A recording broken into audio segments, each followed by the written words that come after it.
Today, I have the pleasure of hosting Manav Garg. Manav is an old friend. We have known each other for probably more than 15 years. And Manav is a very unique person. He has been an entrepreneur. He built Eka Software, and he was one of the very early people in SaaS. And I will let him talk more about it. But what is unique about him is that he's built a hugely profitable company out of Bangalore.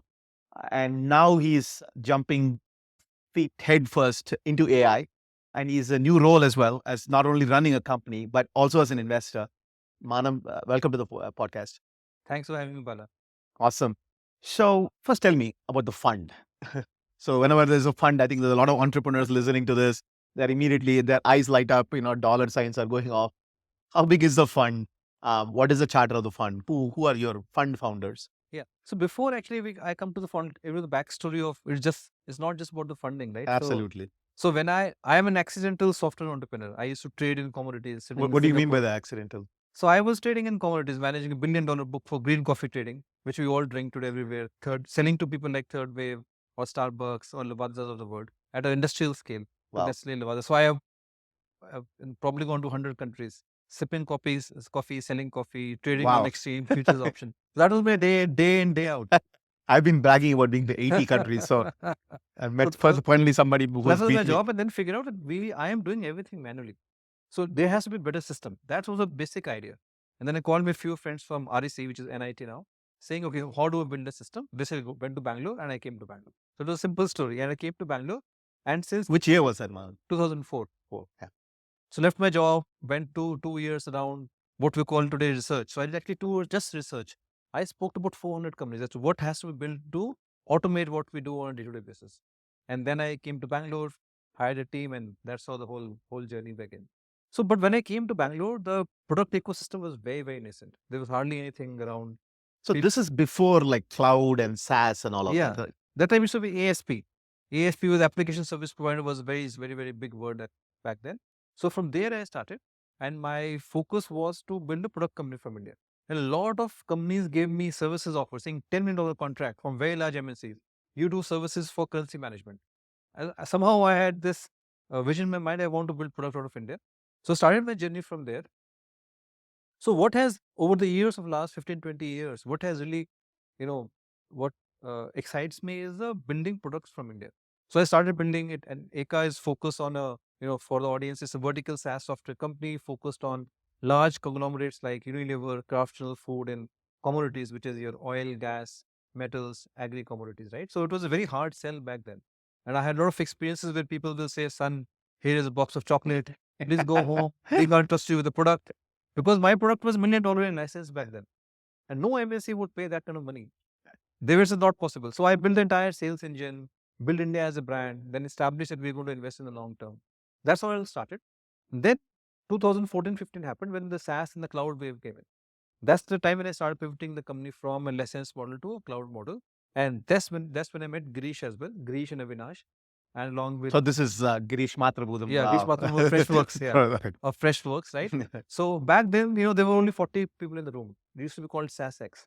It started with iSpirit days and converted to SaaSX. And we were all in the room trying to figure out how to build a global SaaS company from India. And I can tell for the audience, transparency, none of us knew how to build a global SaaS company from India. Because by that time, SaaS was not really a moment which it is today. So we all sat together. We said, okay, let's start discussing our problems, the mistakes that we do, whatever we learn, and we started coming together and start building the playbooks. So with Avinash, Krish from ChargeBee, Suresh from Kissflow, and Girish. So we all co-founded SaaS for me. And I think that is something very unique. I don't think audience might know, like to have a bunch of people who are related in the ecosystem to help each other. And that might be a playbook again when we talk about AI later to be repeated in the AI world. Yeah, we found it really powerful that I'm sitting with Bala and we're discussing, okay, what mistakes we made. I went for the salesperson. I don't know how to hire him. I am from a small town. I can't speak English. So how do I really hire a salesperson? So we went down to very, very execution-oriented problems because big vision everybody has. And back then in 2014-15, India was not really there even on a product quality. I remember being in a couple of those round tables. Yeah. It really got down to very much like micro. Yeah, it has been micro level details at that time. So we built SaaS for me. Today, SaaS for me is 3,500 founders. 3,500. Yeah. The most vibrant community in Asia. And we have an annual event in 7th, 8th of March in Chennai as well coming up. So we built that. So what And now AI has come, right? So when Grish and I were sitting in 2019, so over the course of 2014 to 19, we have funded between Grish and I about 100 SaaS companies. And it was not by design. 2014, nobody will fund a SaaS company. So people will come to us saying, Grish and Manav, you're helping us pro bono on every single weekend. Can you put in some capital? Whatever money we made from our salaries, because we haven't got exit back then, right? We will simply put 25K, 40K, 100K sometime at best.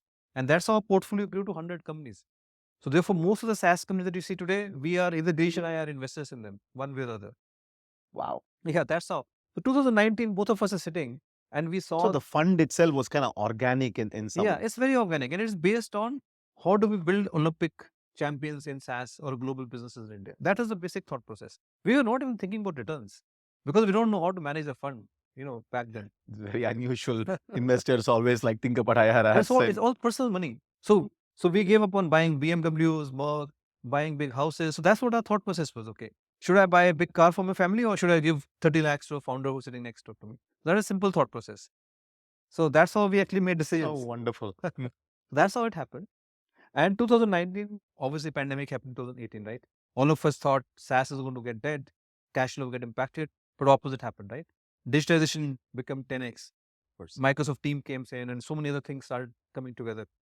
And SaaS really became Fortune 500 to Fortune 5 million game. So that was actually inflection point for SaaS, 2018. Just to give you some numbers, by 2018, we had only about 800 SaaS companies.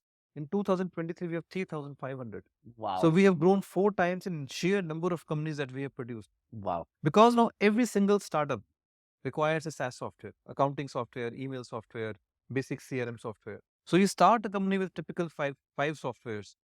If you're a mid-sized company in the US, you're using anywhere between 100 plus software. A Wow. large company will use somewhere around 1,000 plus. Browser stack, sell for $5, $10. Yep. Everybody uses it to test on multiple browsers. So many marketing softwares exist, Yep. all on a hosted model. So that's when we thought, okay, now we are providing help.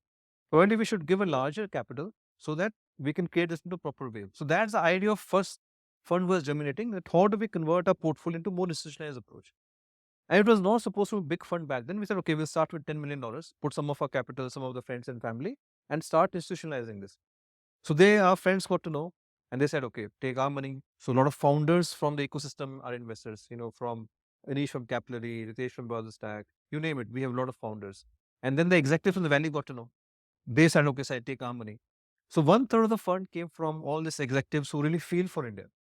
And our only request to them was that we don't need your money, we need your time. Mm. So whenever founder finds want a time, you should be available on a call. Obviously, we will monitor it so your time is not wasted, but we need your expertise and time because India needs that. Phenomenal. Then the VCs got to know. So a lot of VCs are investors in our fund, Indian VCs who are friends. And then their LPs got to know. So institutional capital start coming in. And before we know, the first one therefore was $85 million. And that's how the name Together also came. Together means taking the ecosystem along. We'll take everybody along. So it's a Together Fund. That's the name of the fund. Yeah, Together Fund. So that's how the name was also born. And then we waited for Grish's IPO to finish and the fund was launched in 21. 21. Yeah. It's a great time to also launch. Yeah. So great time to launch. And then the second fund, so we deployed, the first checks are almost deployed from fund one. Second fund is $150 million. We announced the first close in last July. We haven't started deploying from that. This is primarily going to the AI-led fund. And that's where the waves start coming in, right? So we investing from the first fund. First fund is about 8 companies are AI companies, AI first companies. So we have been talking about AI 12 months before it actually started because we could see in our operating life how AI is impacting our customers, our businesses, and our own operations as well. That's phenomenal. And I think being an operator yourself, running a business, talking to customers constantly gives you that insight of what is coming. So what is coming from a SaaS point of view? What is coming? Because some people say AI is a hype, and look at what a Chat GPT, and is it just like tech bros like hyping up the next thing? What's your view? See, I think my view is, first of all, AI is as fundamental a wave as internet was. Okay, Right? I'll tell you from some of the data points. So OpenAI crossed $2 billion in revenue. 2 billion, yeah, Yeah. In a span in of like what, 12, 2 months, 24 months now, right? It launched in November 22. It's not even 12 not months, even 18 months, 18 right? months even, yeah. Spotify wrote $1 million of code using Copilot. GitHub itself, Copilot has 100 million plus year in revenue. Midjourney is 200 million plus year in revenue. So we're talking real revenue. Forget the valuation. Whether OpenAI is 89 billion or more than 100 billion, let's not talk about valuation. The real revenue is getting created. And the reason for that is, if you look at it, Bala, that every single step that we do, there is sometime 10x to 1000x efficiency, right? Where could I imagine writing a Give me an example. I'm writing a blog. I had one person or team of two people who were first writing. I will first explain to them. Then they will come to me. One blog will take me at least 3 to 4 days to write. Now I can write in 5 minutes. The first version is out in 5 minutes, even less than that, if I know what I'm going to communicate, right? So look at the efficiency is going to create it. Phenomenal.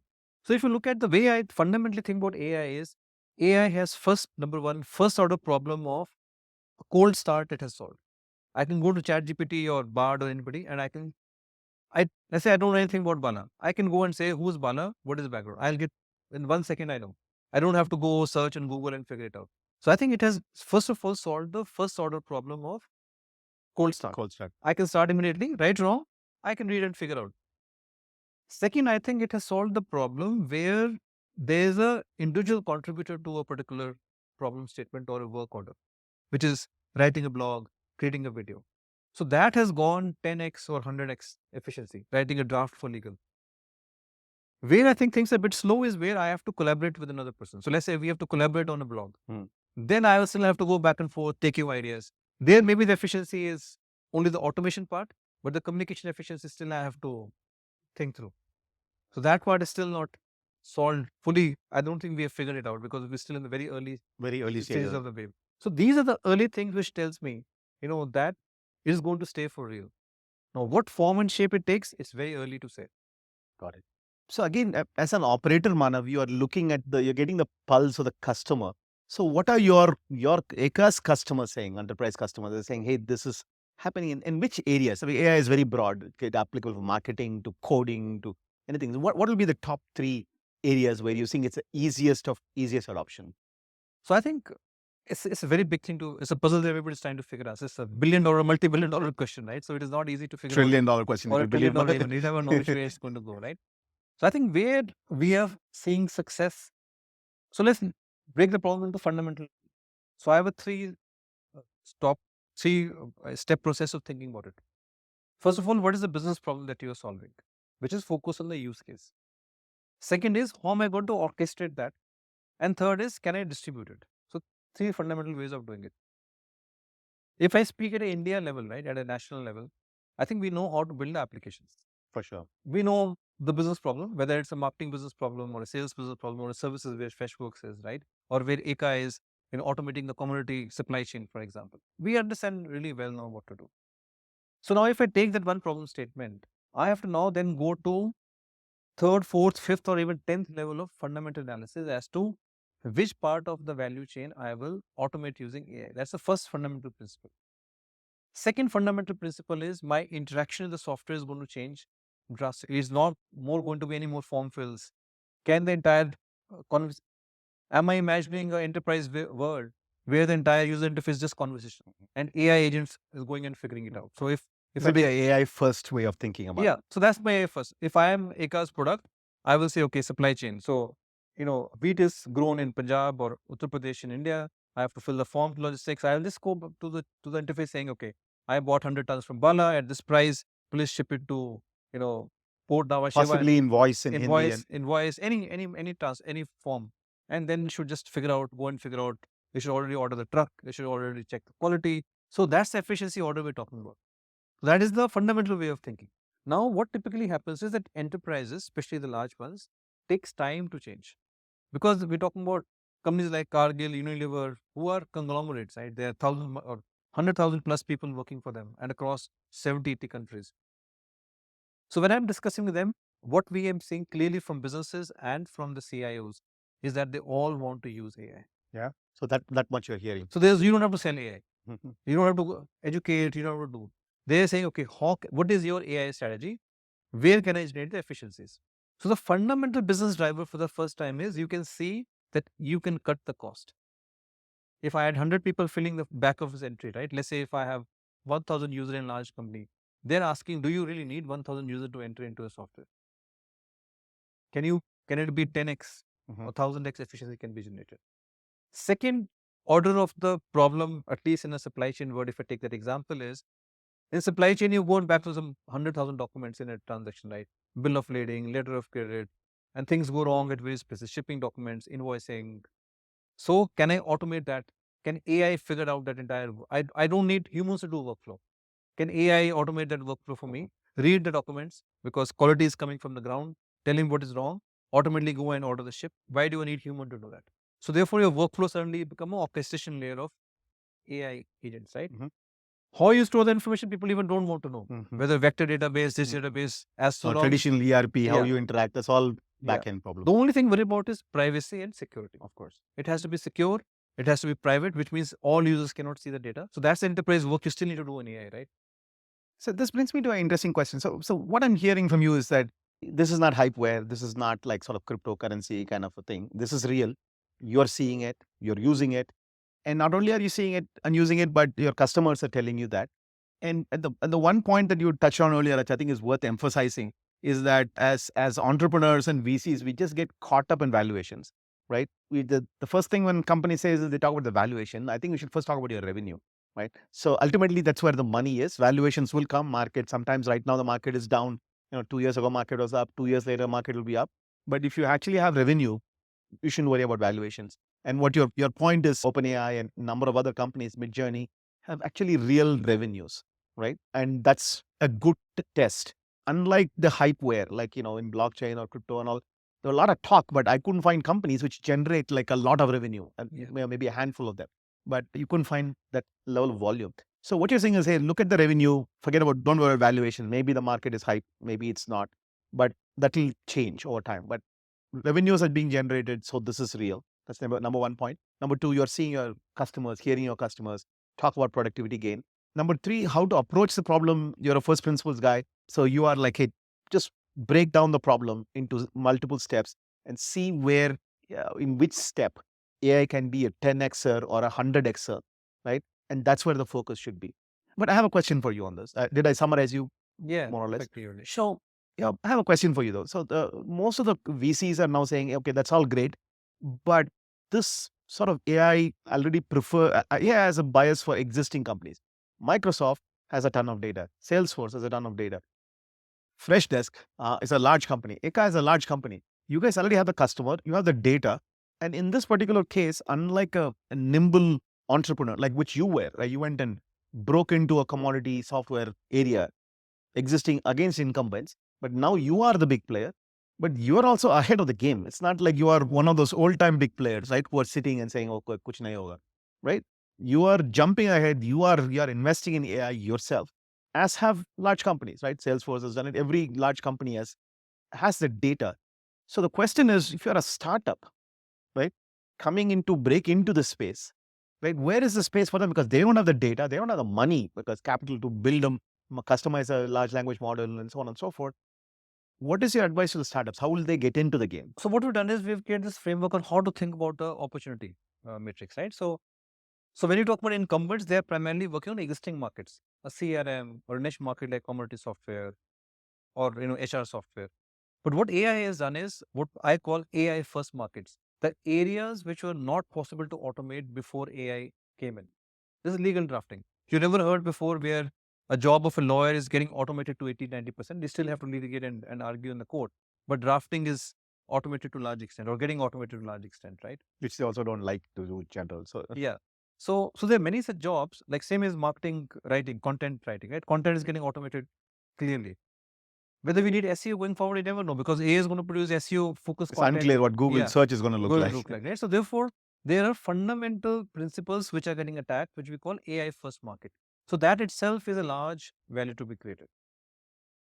Second value creation is the infrastructure. Now, once the application layer is getting created, think of entire AI ops, observability stack to companies like Hugging Face, Yep. which where you have to, because so many LLM models from small to niche model to large language model, you don't know which one to use. This is a new problem, so it's No very problem to clear. solve. So there are, I would say, hundreds of such new problems where you can look at and create value. When it comes to incumbents, I fully agree. You certainly can't head on with Salesforce or this thing. But look at Salesforce ecosystem. Salesforce is a 30 billion revenue company. ecosystem of services is almost 3x of software. So $100 billion is the services on top of Salesforce.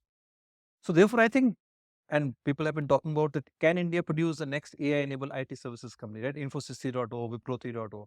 I think that's a massive opportunity. We are doing about $250 billion in services revenue today. Why can't we take it? India has about what 7-10% market share in services. Why can't it go down with AI-enabled services? And you can now slice and dice or segment in any which ways, right? So there's a large opportunity to create a AI first services companies, and somebody will definitely do it from India. I don't know who will do it, but somebody will definitely do it, right? And it's going to be multiple players, right? At Yeah, 250 going to a 500, yeah, right? multiple. It's going to create multiple. So what will be the anatomy of so this is a wonderful topic, especially for the people who are listening to this, because obviously we're sitting in Bangalore here, which is the hub of IT services. And I think there is a way, I agree with you, that there can be a Wipro Infosys 3.0. How will that look like? What will they do differently? So first of all, so each area is different, right? If you're talking about creating a software or a product, then I think you have to reimagine everything from scratch. Focus on the business use case. Look at how will you orchestrate the changing landscape of AI, and use the current known go-to-market models to distribute, right? So fundamental thinking on where to focus on. So therefore, what we are seeing at Together Fund also, we're seeing experienced people actually are very successful in fundamental thinking, because they build businesses more fundamental way, right? Because that they belong to that generation where fundamental thinking was really important, and valuations were not really that big a thing back then. I'm talking about people who are 25-year plus experience, right? Like our age people. So they are actually getting very successful. People who have had PhD or have MS in deep topics. So they have been very thoughtful about problems, right? Then we are seeing very young people who are coming out of IITs, NITs, local colleges even, right? Who are, because they don't know any other better way, they are just thinking as it comes and thinking of things that you never used. Completely fresh perspective. Yeah, like there are companies who are doing cartoon automation, right?